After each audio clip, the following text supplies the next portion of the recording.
porque Antena 3 cuando, a diferencia de otras, cuando anuncia algo, lo hace. O sea, no se puede estar anunciando y luego no hacer. Cuando otras emisoras han conectado con el Giro, llevábamos 60 minutos de narración en directo. No sé cómo andará de fuerzas don Javier Ares, pero yo creo que de orgasmo en orgasmo, súper 5 estrellas, don Javier. Saludos y buenas noches. Bueno, andamos bien, todavía no se nos ha encendido la reserva ni muchísimo menos, estamos empezando el Giro, hay que dosificar la... Ya, pero vienes de la vuelta.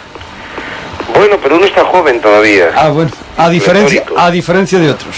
Don Javier Ares había sido la mano derecha de don José María García en el programa deportivo de Antena 3 Radio, pero cuando don José María García se pasó a la cadena COPE, el señor Ares quedó al frente de los deportes de Antena 3 Radio, por lo que ahora eran competencia. Después de que Antena 3 Radio fuera comprada por Prisa, don José María García había trasladado su programa Super García a la cadena COPE. Don Javier Ares había sido su sustituto, ocupando su lugar al frente de los deportes en Antena 3 Radio. Muy buenas tardes y saludos cordiales desde los estudios centrales de la COPE. Esta será, a partir de hoy, nuestra nueva casa. Bienvenidos a esta sintonía, que espero que sea por mucho tiempo la sintonía de todos ustedes. En abril de 1993 se celebró la primera vuelta ciclista tras estos cambios. Durante las vueltas ciclistas de los años anteriores, los reporteros de Antena 3 Radio, bajo las órdenes del señor García, colocaban emisoras en cada uno de los vehículos de los equipos de la vuelta.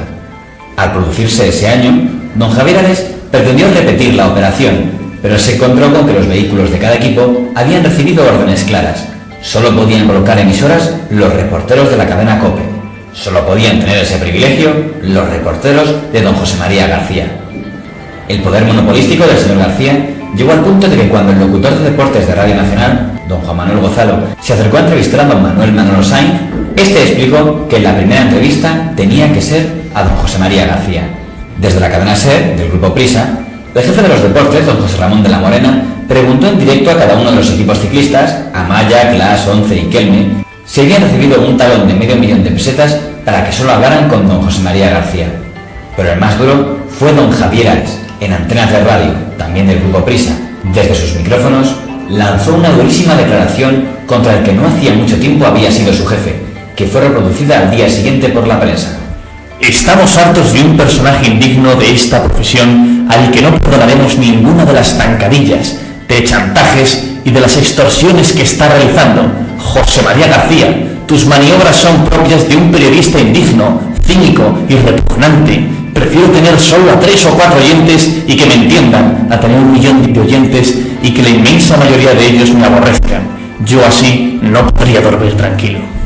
Para el resto de las cadenas, las declaraciones del señor Ares, sin embargo, tenían una credibilidad relativa, puesto que cuando el señor García trabajaba para Antena 3 Radio, hacía las mismas prácticas monopolísticas sin que a él le hubiera parecido mal. Don José María García respondió con una querella contra el señor Ares por haberle llamado chantajista. El resultado, don Javier Ares fue condenado a indemnizar con un total de 100.000 pesetas al señor García. Por el momento, el veterano locutor mantendría su dominio absoluto. Llegó la Vuelta a España, y llegó la Vuelta a España que, se quiera o no, pues era un terreno donde habíamos conseguido muchísimos éxitos y donde García había conseguido, pues merced a su trabajo y al del equipo, pues determinadas prebendas, las prebendas que tuvo siempre en el periodismo porque se las ganó, no nos engañemos, ¿no? Entonces ahí hubo un desencuentro obligado, pues por algo tan elemental como que cada uno defendimos nuestro cocido, ¿no? Las prebendas que podía tener García no eran prebendas que nadie le otorgase, insisto, sino prebendas que se había ganado, pero se había ganado con el equipo.